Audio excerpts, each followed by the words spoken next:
And on our roof cam for the storm tracker here, it's not the best view from up above because that snow is really coming down. But on the highway heading here to Shawano from Ashwaubenon, we saw about 4 cars in ditches. So everybody, this weather is no joke. Please stay safe on the roadways. I will be back here before the end of the half hour with an update on how things are looking out here. Back to you. And for all the latest storm updates, you can visit our website, NBC26.com. You can also give us a follow on social media or by downloading the NBC26 app. To download our app, you can just scan this QR code, which will take you to the App Store or Google Play. And from Manitowoc to Ashwaubenon, we're closely following news in your neighborhoods tonight. Just a bit south in the town of Lawrence, we're working to find out more about the conditions of 2 people who were rescued from a house fire this morning. Noah Cornelius reports what we know from fire officials. The Lawrence Fire Department says several departments responded to a fire at this house Wednesday morning and that 2 people inside were taken to the hospital. In the Lawrence Fire Department's latest update, they tell us smoke and flames were coming from the residence while the occupants were still inside. De Pere Battalion Chief Tom Nelson spoke with NBC 26. He says he and his team were called in to assist. Lawrence Fire was actually dispatched for a report of brush fire. When they got here, turned out to be a structure fire, so they upgraded the response to the full structure fire response. Together, along with help from 15 other agencies, Lawrence Fire says they were able to get 2 people out. Yes, we did rescue and transport 2 individuals out of the home. Cannot release their name or condition pending notification of family and next of kin. Battalion Chief Nelson says it took them an hour to put out the fire because of challenging conditions. The main challenge was the wind.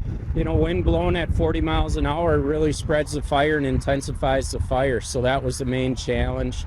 Also being no hydrants, we had to shuttle our water in. Lawrence Fire says there's nothing else they can share at this time, but they are working with state and local officials to investigate the cause of the fire. In Lawrence, Noah Cornelius, NBC 26. Memorial Drive is one of the prime highways to Manitowoc and Two Rivers. Starting on April 1st, the main highway between Manitowoc and Two Rivers will be shut down. Let's send it to your Lakeshore neighborhood reporter, Preston Stober, who tells us about the impact commuters can expect. Hundreds, if not thousands, of Lakeshore drivers use Highway 42 or Memorial Drive to get between the communities every day. But starting in April, these Lakeshore drivers will have to find another way around for nearly 2 months.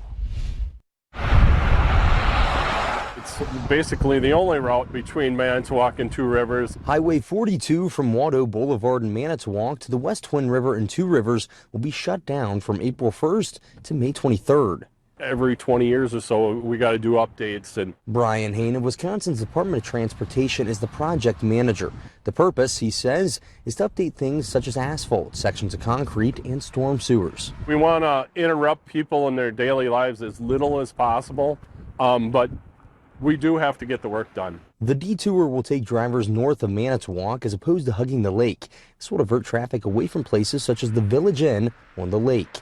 Are they going to loop in the businesses on what that will look like? Will it be affecting anybody's entrances along the lakeshore here? General Manager Morgan Swetlick has many questions. Especially with this coming April, it will interfere with the draft a little bit, so we'll see what kind of challenges that brings. But despite this, she says the project is not concerning. This has been a talk for the last several years, and I think we're just ready to have a nice new drive on the lakeshore here. Instead, she's looking at the opportunity on the other end. By the time the construction's done, tourism season should be here, and it should be a hit. Come April, Wisconsin DOT is asking drivers to stay away from the ongoing project unless absolutely necessary, like if you live on that stretch of road. On the lakeshore, Preston Stober, NBC 26. Preston Stober is the only TV news reporter dedicated to Manitowoc and the Lakeshore. If you have a story idea for him, just reach out to him by phone or email, or just scan this QR code on your screen. That QR code will take you to his bio page on our website, NBC26.com. Youth Sports clubs in Ashwaubenon say they need more players, and they need to make a costly sacrifice to get them. We'll have the full story next in Youth Sports Beyond the Score. You're watching NBC 26, part of the Scripps News Group.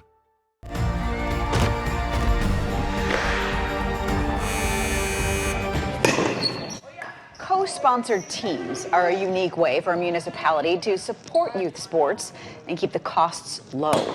Ashwaubenon co-sponsors 7 teams, but now some of them want to add children from outside the village.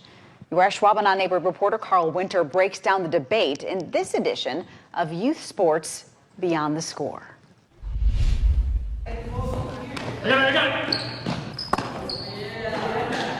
Ashwaubenon Youth Baseball is a chance for players to learn communication and ball at a more affordable rate. But the village is looking to allow non-Ashwaubenon residents to play, which could change the cost.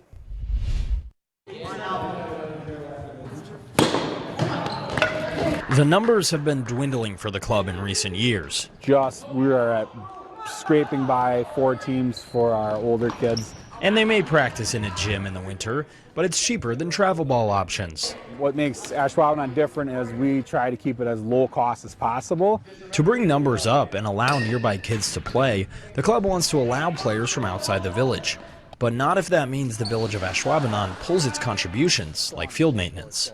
To lose those services, we'd have to back out, and we'd make ways make it work on our own. Ashwaubenon Swim Club is also in favor of welcoming non-residents, in part so its swimmers can have teammates for relays. That's that one moment that you really are coming together as a team, and our kids are missing out because of that. So we would love to be able to expand and allow that. But Jaden Rice also says the club can't afford to function without in-kind contributions from the village. If we had to go to another facility and rent the pool for practice time, we wouldn't be able to exist for more than a year. At a meeting Tuesday night, the Parks and Recreation Board was deciding if non-residents can play, should the so-called co-sponsored clubs still get village money. I'm not really sure what the exact compromise is between the organization surviving versus the ultimate benefit for our own citizens in Ashwaubenon. There will be higher costs borne by the village by allowing more people into the program. The Parks and Rec Board voted to allow non-residents to play for Ashwaubenon clubs with a few conditions: that they'd be capped at 15% of the previous year's enrollment, and that the village would take away the cash contributions to clubs like Ashwaubenon Youth Baseball, which gets about $5,700 from the village. The village board will make the final decision on this at next Tuesday's meeting. In Ashwaubenon, Carl Winter, NBC 26.